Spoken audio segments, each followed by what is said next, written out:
नंद बाबा ग्वाल वालन को सबको ब्रज में भगवान ने लौटायो है। और उसके बाद भगवान ने लौट कर आए, अपने नाना उग्रसेन को जेल से मुक्त किया, अपनी मैया को, देवकी को और अपने पिता वासुदेव को भी जेल से मुक्त किया। और भगवान ने अपने नाना उग्रसेन का मथुरा अभिषेक किया है। उग्रसेन ने कहा कि कृष्ण चौथीपन में मुझे राजा मत बना, अब तू ही राजा बन जा। कृष्ण कहने लगे क्षमा करना मामा, वो नाना, ययाति के श्राप के कारण मैं अभी गद्दी पर नहीं बैठ सकता हूँ। आपसे निवेदन है कि आप ही गद्दी का अभिषेक कर लीजिए। भगवान ने अपने हाथों से नाना उग्रसेन का मथुरा का फिर से अभिषेक किया है, राजा बनाया है। उसके बाद भगवान ने मैया देवकी से और वसुदेव से हाथ जोड़कर क्षमा मांगी है कि मां मुझे क्षमा कर देना, मेरी वजह से तुझे इतना कष्ट हुआ, मामा कंस पापी ने तुझे इतना सताया। लेकिन प्यारे, देवकी को कृष्ण से लाला कहते नहीं बर रहा है, क्योंकि देवकी समझ गई थी ये कोई साधारण बालक। अब अपने इस मोह से देवकी कृष्ण से लाला कैसे करे। कृष्ण समझ गए कि मेरी मैया मुझे भगवान समझ रही है। भगवान कहने लगे, ए मैया क्या सोच रही है, संशय मत कर, झिझक मत, मैं तेरा पुत्र हूँ, मैं तेरा बेटा हूँ, और माँ मुझे क्षमा कर देना। जिस पुत्र के होते हुए माँ बाप की आंखों में आंसू होते हैं, माँ साक्षात स्पष्टीकरण से लिख रहे हैं बाबा जी भागवत जी में कि जो औलाद माँ बाप को दुख देती है, या जिस औलाद की वजह से माँ बाप के आंखों में आंसू आते हैं प्यारे, उस औलाद का अंत समय क्या हाल होता है। भगवान कृष्ण देवकी को बता रहे हैं कि वाह, जिस पुत्र की वजह से, जिस पुत्र की के कर्मों से माँ बाप की आंखों में आंसू रहते हैं, उस पुत्र का अंत समय हाल होता है, उसी के शरीर का मांस नोच नोच करके और उसी के मुंह में ठूसा जाता है, मुझे क्षमा कर देना। उसके बाद भगवान ने अपने आंगन में संत ब्राह्मणों को बुलाया और उन्हें भोजन करवाया, और अपनी मैया के हाथों से भगवान कृष्ण ने अपनी मैया के हाथों से ब्राह्मणों को गाय दान करवाई है, गाय दान करवाई प्यारे। उसके बाद बड़े हर्ष उल्लास के साथ में रहने लगे हैं सभी ब्रज में। एक दिन की बात, भगवान पलिंग पर बैठे हैं, यशोदा वो देवकी ने आवाज लगाई, बेटा कृष्ण ले भोजन कर ले। और जैसे ही भोजन की बात कही, तैसे ही भगवान कन्हैया का ध्यान ब्रज में पहुंच गया। यशोदा मैया की याद आ गई, मेरी मैया यशोदा सी मैया ना है। याद करते करते अश्रुपात करने लगे। उद्धव जी पास में आए, अरे प्रभु क्या बात है, बड़े उदास लग रहे हैं, नेत्रों से अश्रुपात आप कर रहे हैं, क्यों? कृष्ण ने कहा, हे उद्धव प्यारे, ये उद्धव कौन थे? ये उद्धव भगवान कन्हैया के रिश्ते में भाई, चचेरे भाई, देवनाभ के पुत्र थे उद्धव।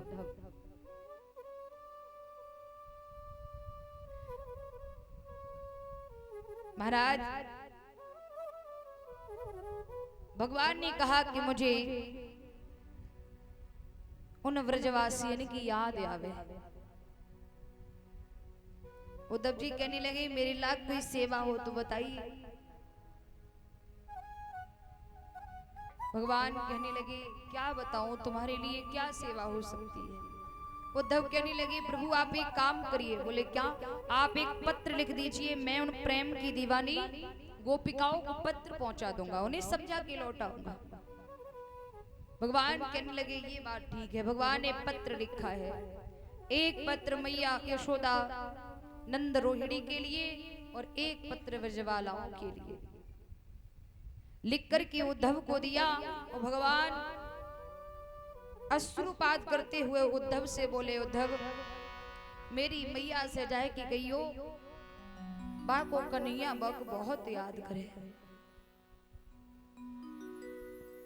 मैया को समझियो जे नहीं सोचे कि कन्हैया मैया को भूल गयो है। हर वक्त मुझे मैया की याद आती है, लेकिन उद्धव सच ये है कि मेरी मैया सी मैया ना है। भगवान अश्रुपात करते हुए उद्धव से बोले, सुनो कि उद्धव मैया को समझियो बाको शैया दुख पावे, मैया को समझियो।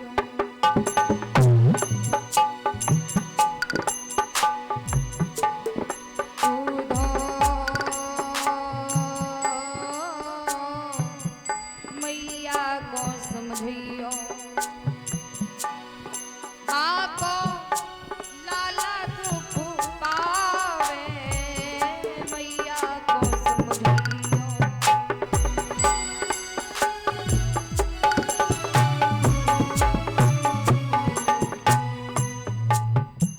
उद्धव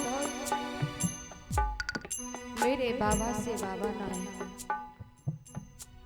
मेरे बाबा जानबूझ करके पैरों की चप्पल अंदर आंगन में उतार देते थे और नंगे पैर आकर के चौपार पर बैठ जाते थे, इसलिए क्योंकि मेरा लाला कृष्ण मेरी चप्पल लेकर के आए और कहे बाबा पांव नंगे हैं चप्पल पहन लो।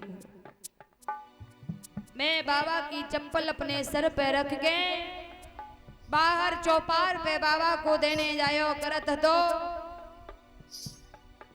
लो बाबा पांव नंगे हैं चप्पल पहन लो। आज मेरे बाबा को बात पूछने वाला भी कोई नहीं होगा। उद्धव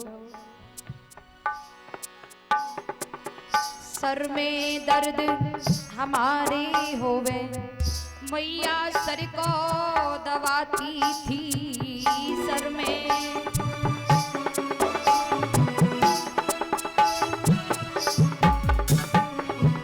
मैया सर में दर्द हमारे होवे, मैया सर को दबाती थी, सर में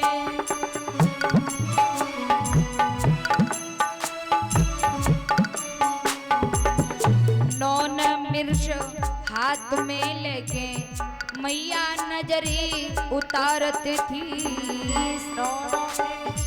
हाथ में लेके मैया नजरी उतारती। अगर मेरे सर में दर्द होवे मैया सर दबावे, फिर भी मैं सही नहीं होवू, मेरी मैया नौन मिर्ची भूसी लेके मेरी नजर उतारो करत थी। उधो मेरी मैया सी मैया ना है। अगर फिर भी मेरो दर्द बंद नहीं होवे, मेरी मैया कहा करे उद्धव रुपया पैसा हाथ में लेगी, रुपया पैसा हाथ में लेगी, कुल देव तन मनावे, मैया मैया बाको छैया दुख पावे, मैया को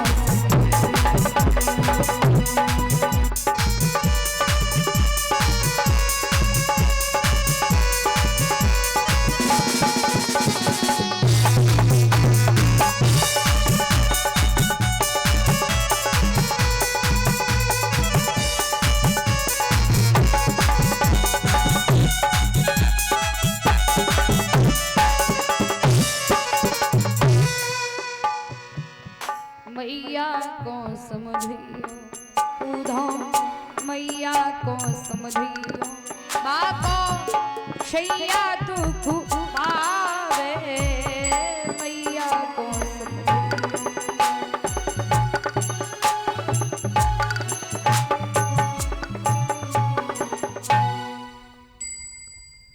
भगवान कहने लगे उद्धव मेरी मैया को समझा देना। उद्धव कहने लगे प्रभु आप परेशान न हो। पत्र लिया है उद्धव ने, लेकर चले पत्र। तैसे ही उद्धव चलते समय भगवान से बोले प्रभु एक बात बताइए,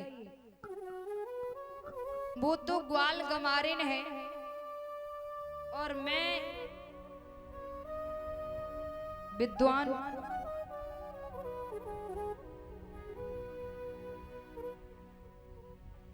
वेद पुराण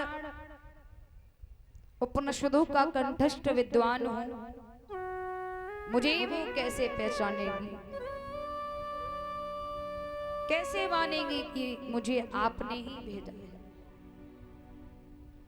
भगवान ने अपना मुकुट उतार कर उद्धव के सर पर रख दिया, अपना पीतांबर लेकर उद्धव के गले में डाल दिया और भगवान उद्धव से बोले अब आप मेरा ही रथ ले जाइए। रथ लेकर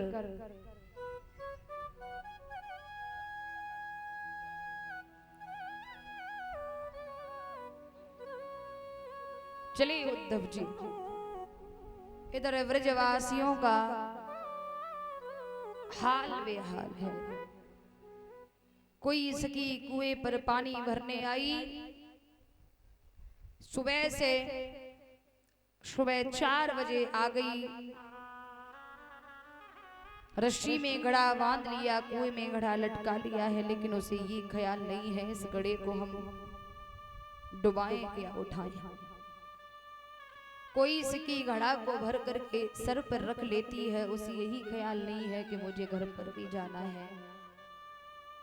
कोई घट भरे घाट पर ही घंटों से खड़ी दिखाती है, लटका दिया कुआ में घड़ा, वो उठाती है न डुबाती है।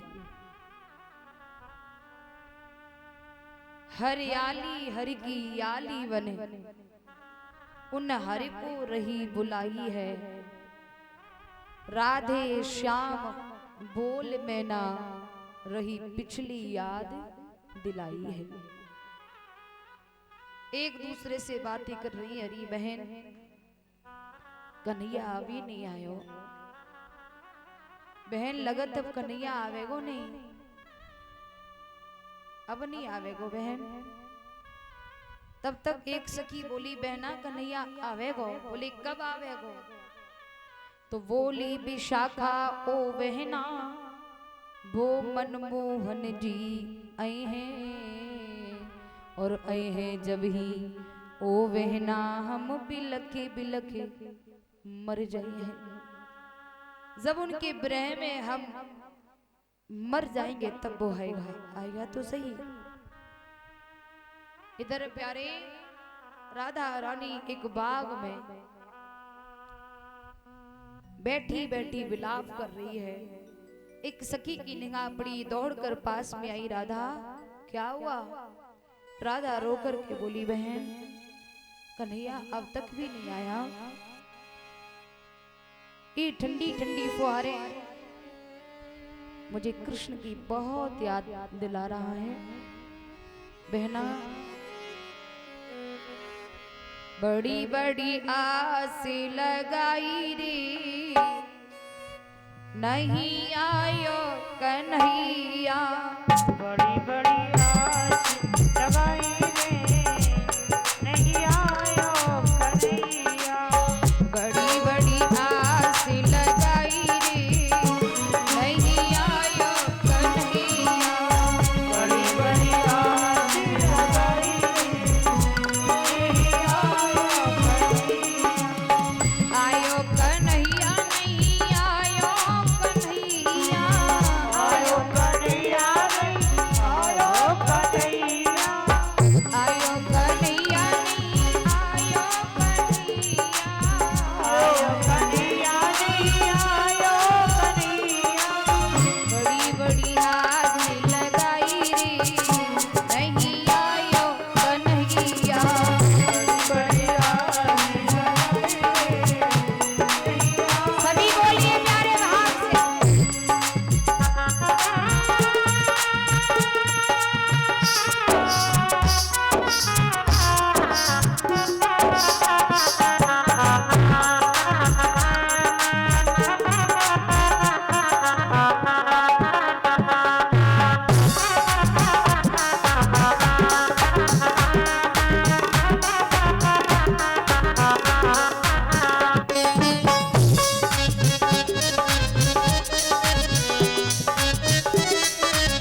गोकुल छोड़ी वृंदावन छोड़ो, गोकुल छोड़ी वृंदावन, गोकुल छोड़ी वृंदावन छोड़ो, गोकुल छोड़ी वृंदावन छोड़ो। बने मथुरा सी नगरी बसाई रे, नहीं आयो कन्हैया, मथुरा नगरी बसाई रे, नहीं आयो कन्हैया। नगरी बसाई रे, नहीं आयो कन्हैया।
बड़ी बड़ी आस लगाई रे, नहीं आयो कन्हैया, बड़ी बड़ी आस लगाई रे, नहीं आयो कन्हैया। बड़ी आस लगाई रे, नहीं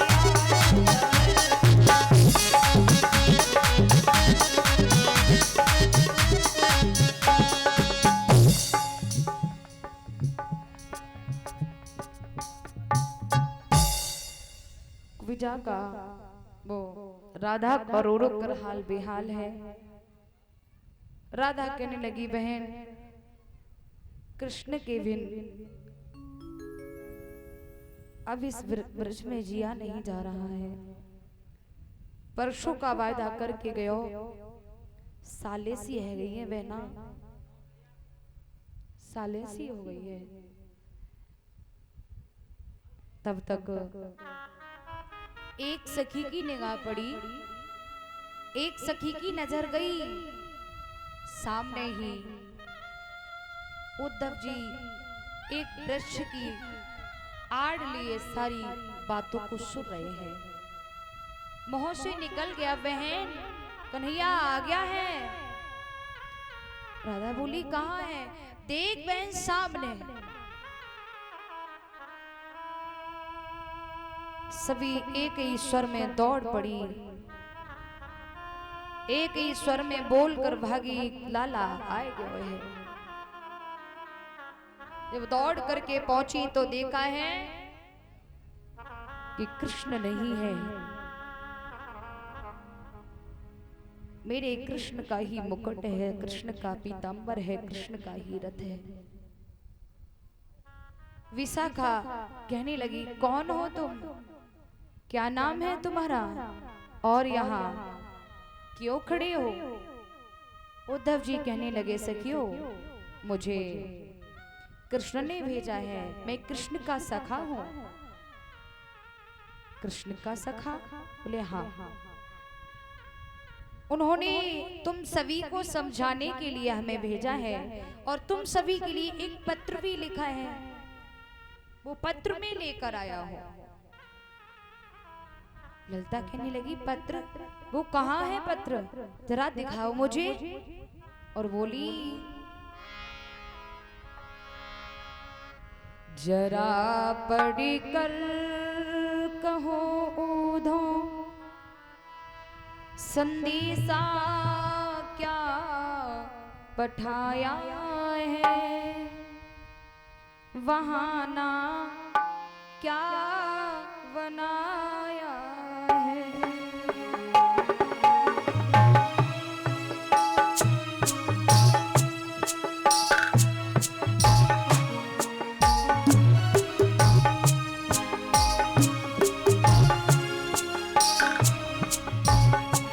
बोली जरा पढ़ कर कहो उधर संदेशा क्या पठाया है वहाँ ना क्या बनाया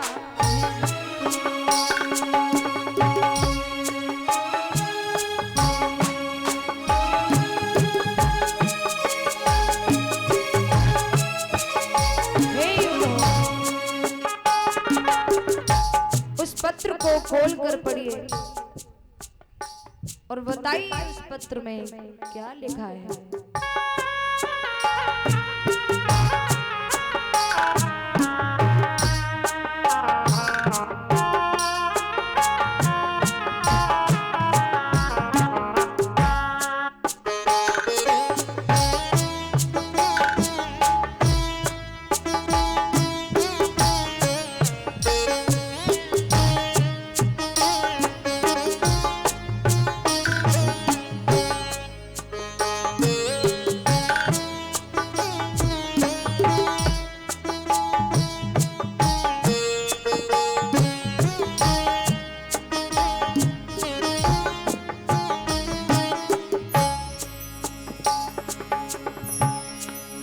लगी थी आस ये मन में कन्हैया लौट आएंगे।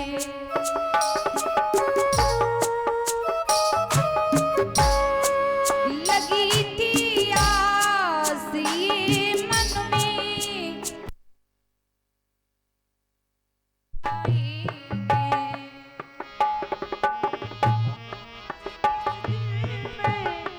कन्हैया लौट आएंगे। हे उद्धव पढ़ो पाती फटे छाती पढ़ो पाती फटे छाती श्याम को भी जान बिलमाए कन्हैया लौट ना आए। जरा पढ़ कर कहो उधर संदेशा क्या पठाया है वहाँ ना क्या बनाया है।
जवाब दिया है उद्धव।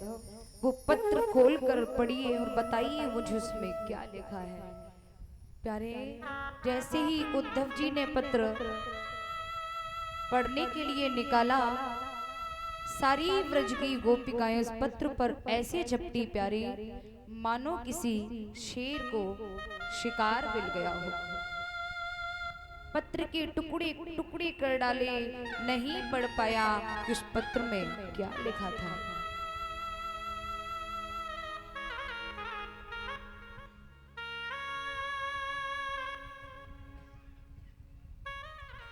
नहीं पढ़ पाया और राधा झुंझला करके बोली उद्धव प्रेम में कभी कागज में लिखे हुए टुकड़े काम नहीं आते हैं। प्रेम में कभी कागज के लिखे हुए टुकड़े काम नहीं आते। उद्धव उद्धव तुम क्या जानो कि प्रेम क्या होता है। जो प्रेम गली में आई नहीं, वो प्रियतम का ठिकाना क्या जाने। जिसने कभी प्रेम किया ही नहीं, ब्रो प्रेम निभाना क्या जाने। उद्धव ये दुनिया तो बेढंगी है, मतलब का आना जाना है। राधा तो दीवानी मोहन की, उद्धव बेचारा क्या जाने। उद्धव कहने लगे अच्छा मुझे पागल समझ रही हो। अरे सखियो, जिसे तुम अपना सखा कह रही हो ना, वो तुम्हारा सखा नहीं है। क्या मतलब? अरे वो साक्षात ब्रह्म है। ब्रह्म ब्रह्म है? बोले हाँ। राधा कहने लगी मैं कैसे मानूं वो ब्रह्म है जिसने हम सखियों के साथ में महाराज किया, लूट लूट कर माखन खाया, जरा सी छाछ के पीछे वालाओं ने नाच रचाया, जिसने वन वन में गाय चराई। उद्धव मैं कैसे मानूं वो ब्रह्म है, मैं कैसे मानूं वो ब्रह्म है। उद्धव मैं नहीं मान सकती, बिल्कुल नहीं। उद्धव एक बात बताइए, आप द्वैत को मानते हैं या अद्वैत को मानते हैं? उद्धव कहने लगे मैं तो अद्वैत को मानता हूं। राधा बोली उद्धव अद्वैत में एक के अलावा दूसरे का कोई नाम नहीं होता, फिर कृष्ण ब्रह्म कैसा?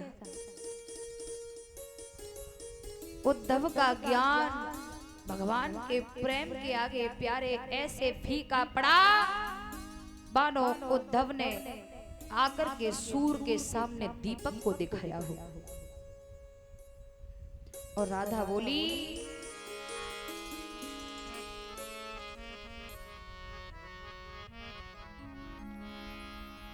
जानी कब आएगा मुझे अपना बनाएगा, मेरे आंसू पहुंच कर मुझे गले लगाएगा, मेरे आंसू पहुंच कर मुझे गले लगाएगा, मेरे आंसू पहुंच कर मुझे गले लगाएगा, मेरे आंसू पहुंच कर मुझे गले लगाएगा। राधा कह रही है जाने कब आएगा मुझे अपना बनाएगा, जाने कब आएगा मुझे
रुलाएगा, सब कितना रुलाएगा।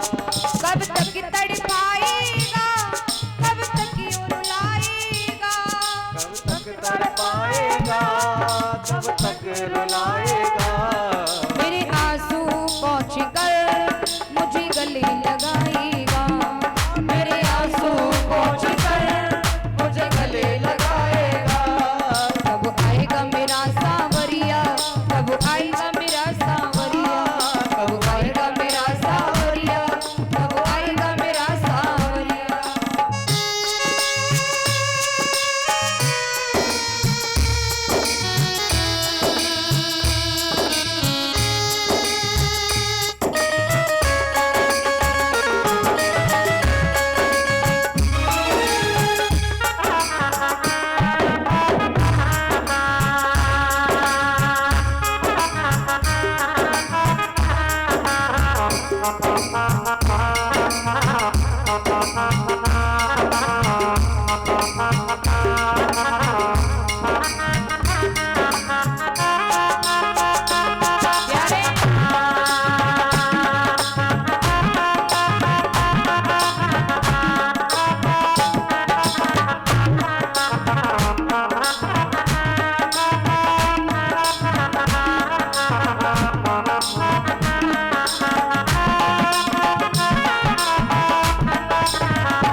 राधा इतना कह कर रोने लगी, तब तक नंद बाबा मैया यशोदा को ये मालूम पड़ा कि उद्धव आयो है।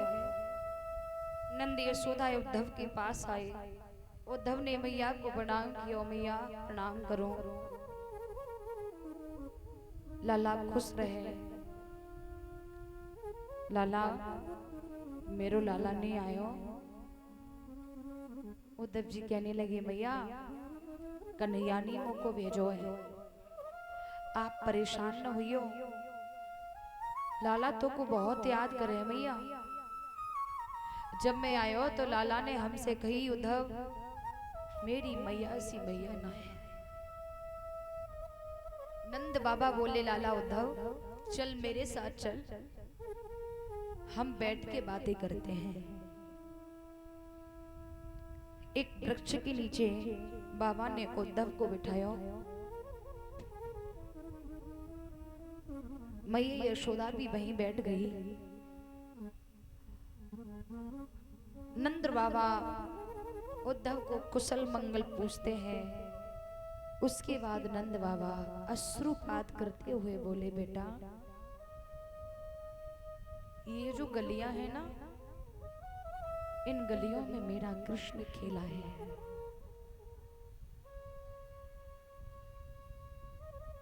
गाय बछड़े हर वक्त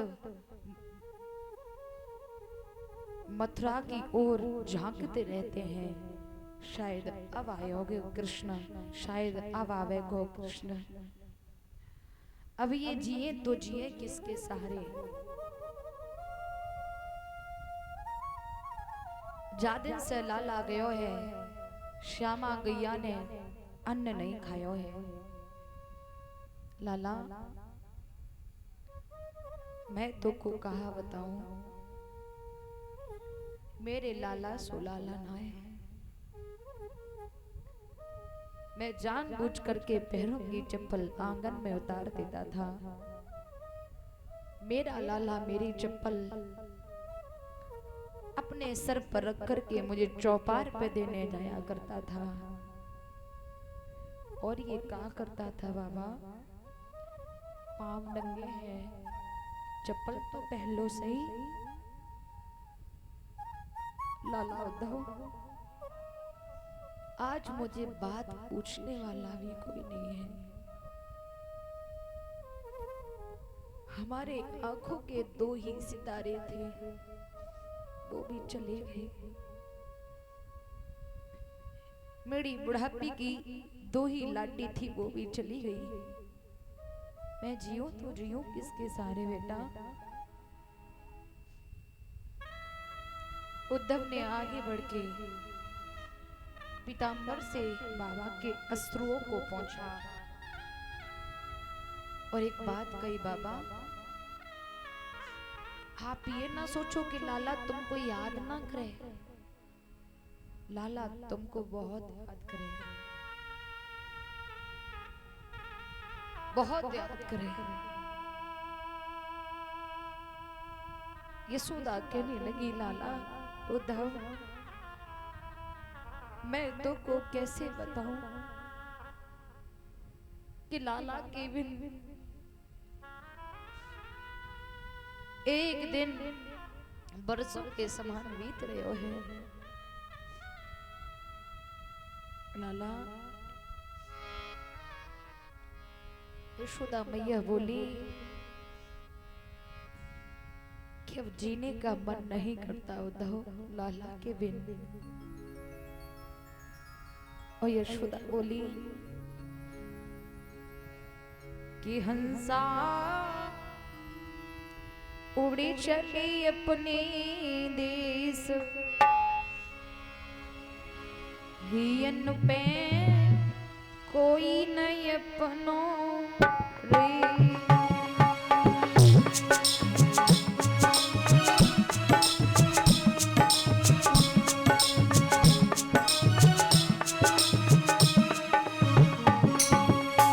लाला उद्धव हमारा ये हाल है, एक दिन बिन बेटा की मात रोई रही बैठी आंगन में। एक दिन बिन बेटा की मात रोई रही बैठी आंगन में। बेटा को पूछे मोई बात, बात को कोई पूछैया ना।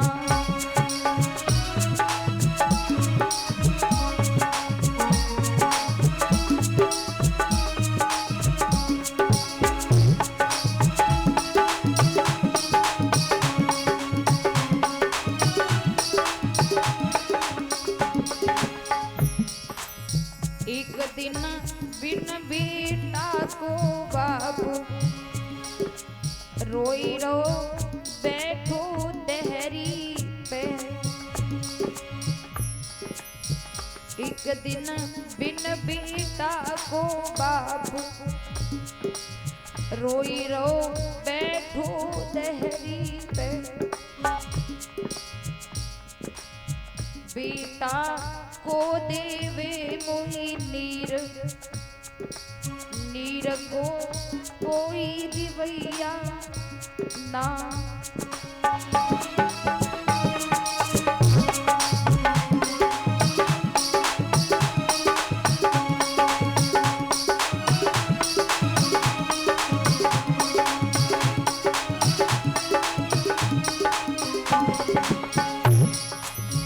हंसा उड़ी चली अपनी देश, यन में कोई नहीं अपनो रे।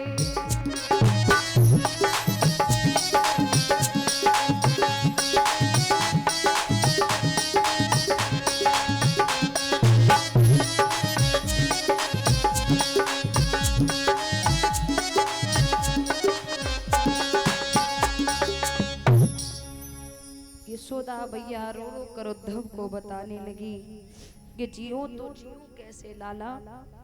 उद्धव बोली मैया आप परेशान नहीं हो, वो लाला जरूर आवेगो। अच्छा मैया अब मैं चलता हूँ।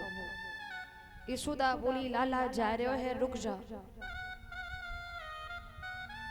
रुक जा, मैं थोड़ी माकर रोटी बांध देती हूँ मेरे लाला।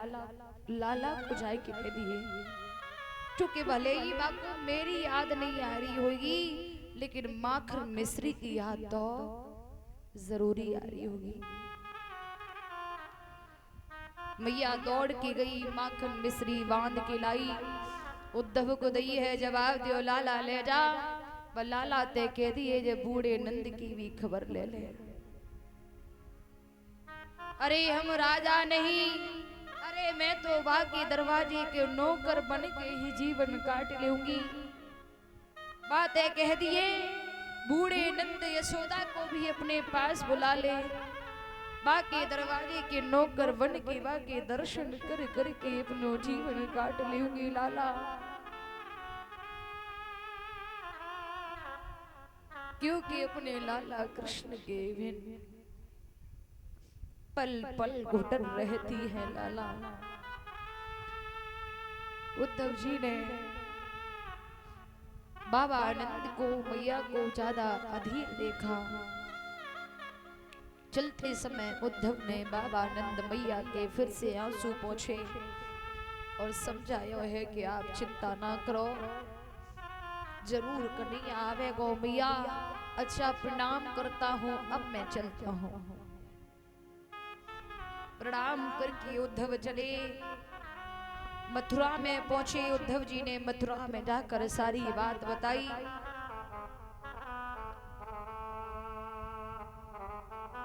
कि प्रभु क्षमा करना, आपके प्रेम के आगे मेरा ज्ञान फीका पड़ गया। उन व्रज की गोपिकाओं को मैं नहीं समझा पाया। मैया यशोदा बाबा आनंद का तो बुरा हाल है, गौएं बछड़े चारा नहीं खा रहे हैं, हर वक्त मथुरा की ओर टकटकी लगा करके देख रहे हैं। शायद मेरो लाला अब आवेगो, शायद मेरो लाला अब आवेगो। जब भगवान कृष्ण ने ये सुना, कृष्ण के भी आंसू नहीं रुके। दाऊ भैया को बुलाया। भगवान ने दाऊ भैया से कहा है कि भैया आप जाइए, जाकर के ब्रज की गोपिकाओं को, बाबा को, मैया को समझाया। बलराम जी कृष्ण के कहने पर समझाने के लिए जब चले तो ब्रज की गोपिकाएं सभी बलराम से ठीक करके बोली, अब तुम आ गए। पहले उन्होंने उस उद्धव को भेज दिया पत्र लिख करके। अरे उन्हें पत्र लिखने का समय मिल गया, लेकिन उनके पास इतना समय नहीं जो खुद वो आ जाते। अब तुम्हें भेज दिया। क्या मेरे कृष्ण ने जो मेरे साथ किया है, क्या आप कर सकते हो? उद्धव को गुस्सा, वो बलराम को गुस्सा आया। बलराम बोले, हाँ मैं कर सकता हूँ, बताओ क्या करना है। सखियों ने कहा, मेरे साथ मेरे प्रभु कृष्ण ने महाराज किया था, क्या आप करोगे? बलराम बोले, हाँ बिल्कुल करूंगा मैं। प्यारे, बलराम ने सखियों के साथ महाराज किया है, लेकिन सखियों के अंदर से भगवान का वरह नहीं खत्म हुआ। अंत में बलराम भगवान के प्रेम के आगे झुक करके लौट आए और कृष्ण से कहा है कि माधव, मैं तो आपके प्रेम के आगे फीका पड़ गया, मेरे बस की नहीं है जो मैं उन्हें समझा सका। अंत में कृष्ण ही बालाओं के पास गए हैं समझाने के लिए। लौटकर जब मथुरा में आए हैं, इधर कंस के ससुर जरासंध को अस्थि प्राप्ति ने बताया है कि पिताजी तुम्हारे दामाद को उन ग्वाल गमारों ने मार दिया। तो जरासंध ने मथुरा नगरी पर प्यारे 17 बार आक्रमण किया है, लेकिन कृष्ण बलराम का कुछ नहीं बिगाड़ पाया। 17 बार आक्रमण किया, हार मानकर लौट गया। 18वीं बार इसने क्या किया प्यारे, 11,000 संतों को बुलाया और 11,000 संत ब्राह्मणों को बुला करके उनसे कहा है कि मुझे आशीर्वाद दीजिए कि मैं कृष्ण बलराम पर विजय प्राप्त करके ही लौटूं। अगर मैं कृष्ण बलराम पर विजय प्राप्त करके लौटा तो तुम सभी 11,000 संत ब्राह्मणों को मैं अपने यहाँ देवता बना करके रखूंगा, तुम्हारी बहुत पूजा करूंगा, सेवा करूंगा। अगर जीत गया तो, और सुनो आगे, अगर हार गया तो तुम 11,000 की भी जान ले लूंगा। अब 11,000 संत थत्थर कामन लगे, प्रभु झुका भयो, और ये तो सत्य है, भला भगवान पर विजय प्राप्त कैसे कर सकता है। संत ब्राह्मणों ने भगवान की स्तुति की। भगवान कन्हैया बलराम से बोले भैया, बोले हाँ नाना जी अब की तैयारी कर रहे हैं कर्री वाली। बोले मतलब? अब तक तो 17 बार जो आक्रमण किया वो ज्यादा सेना लेकर नहीं, अब की बार आ रहे हैं वो 23 अक्षौणी सेना लेकर। और भैया 11,000 संत ब्राह्मणों को बुलाया है अपने आंगन में। क्या आशीर्वाद दो, विजय प्राप्त करके आऊं मथुरा पर कृष्ण बलराम का। बलराम कहने लगे क्यों परेशान है, कुछ नहीं होगा। जरासंध इधर 18वीं बार 23 अक्षौणी सेना लेकर के चला। 23 अक्षौणी प्यारे, एक अक्षौणी कितने की होती है? एक अक्षौणी में जरा ध्यान से सुनना, जीवधारियों की संख्या बिल्कुल अलग अलग है। कितने मिलकर के एक अक्षौणी बना? एक अक्षौणी में घुड़सवार की संख्या 87,480 और प्यारे हाथियों की संख्या 21,870, घोड़ों की संख्या 1,53,010, मनुष्यों की संख्या प्यारे मनुष्यों की संख्या 4,05,283, इतनी मनुष्यों की संख्या। ये सभी प्लस करने के बाद 6,34,243 जीवधारियों की संख्या मिलकर के एक अक्षौणी बनता है। और लेकर कितना आया? 23 अक्षौणी।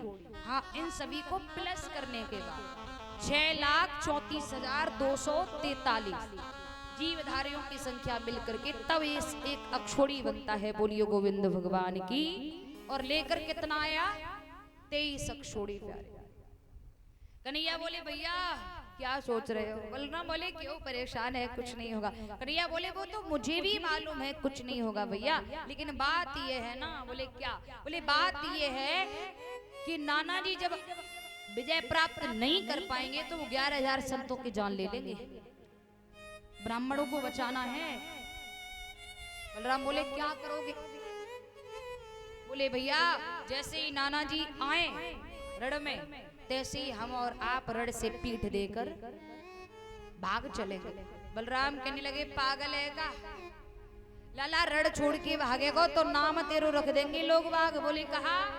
रण छोड़ भगवान। कन्हैया हंस के बोले भैया चीर चोर, माखन चोर, कृष्ण कन्हैया मदन मुरारी मनमोहन नंद किशोर रसिक विहारी गिरधारी ग्वाला, तमाम नाम रखे गए हैं। एक नाम और सही कहा जा रहा हो नाम दंड में। लेकिन ये तो देखो हमारे भागने से 11,000 संत ब्राह्मणों की जान बच रही है। बोले ठीक है। और जैसे ही जरासंध 18वीं बार प्यारे आक्रमण करने को आया, तैसे ही कृष्ण बलराम रण से पीठ देकर भाग खड़े हुए। जरासंध ने कालेवन को आज्ञा दी। कालेवन कृष्ण का पीछा करने लगा। कृष्ण दौड़ते दौड़ते मुचकुंद की गुफा की ओर गए। मुचकुंद सो रहे हैं। भगवान ने क्या किया? अपना पीताम्बर उतारा, मुचकुंद को उड़ा दिया, अंदर गुफा में चले गए। कालेवन सोचने लगा कि शायद कृष्ण ही पीताम्बर ओढ़ के लेट गया है। कालेवन ने एक मुचकुंद में लात मारी। मुचकुंद को लात पड़ते ही जैसे मुचकुंद की दृष्टि खुली, तैसे ही कालेवन भस्म। भगवान कन्हैया और दाऊ भैया दोनों दौड़ते हुए हिमालय पर पहुंचे। जब हिमालय पर ऊपर चढ़ने लगे, जरासंध को मालूम पड़ा कि कृष्ण बलराम हिमालय पर छुपे हैं। तो जरासंध ने हिमालय के चारों तरफ आग लगवा दी कृष्ण बलराम को मरवाने के लिए। जब आग लगवा दी, इतनी तेज आग लगवाई कि आग की लूह लपट हिमालय पर ऊपर मारने लगे। भगवान चोटी पर चढ़ गए, तब भी अग्नि की लूह लपट चोटी तक मारने लगी। बलराम घबराने लगे, कृष्ण अब क्या होगा? कृष्ण कहने लगे, भैया चिंता नहीं करना, जो होगा अच्छा होगा। भगवान ने वहीं से हाथ जोड़कर समुद्र से आग्रह किया, हे समुद्र महाराज, अपने जन्मों अपने बीचों बीच मुझे थोड़ा सा स्थान देने की कृपा करें, जिससे मैं छोटी मोटी नगरी का निर्माण कर सकूं। समुद्र ने अपने बीचों बीच भगवान को स्थान दिया।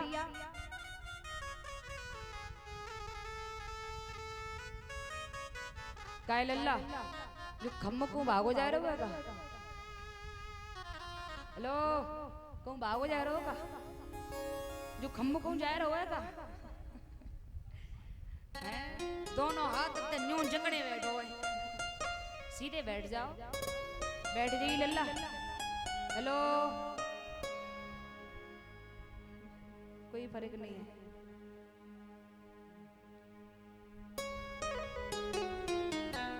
महाराज, समुद्र ने बीचों बीच जगह दी। भगवान ने विश्वकर्मा को आदेश दिया। विश्वकर्मा ने रात ही रात में समुद्र के बीचों बीच एक नगरी का निर्माण कर दिया प्यारे। और भगवान ने अपनी योग माया के द्वारा रात ही रात में मथुरा वासियों को द्वारिका में लिटा लिया अपनी योग माया के द्वारा। लोगों को ये नहीं मालूम पड़ पाया मैं मथुरा में हूं या कहीं दूसरी जगह आ गया। जिस नगरी का निर्माण हुआ उसका नाम रखा द्वारिकापुरी। द्वारिका में जब आए, भगवान कृष्ण को बलराम ने कहा कि तुम राजा बनो।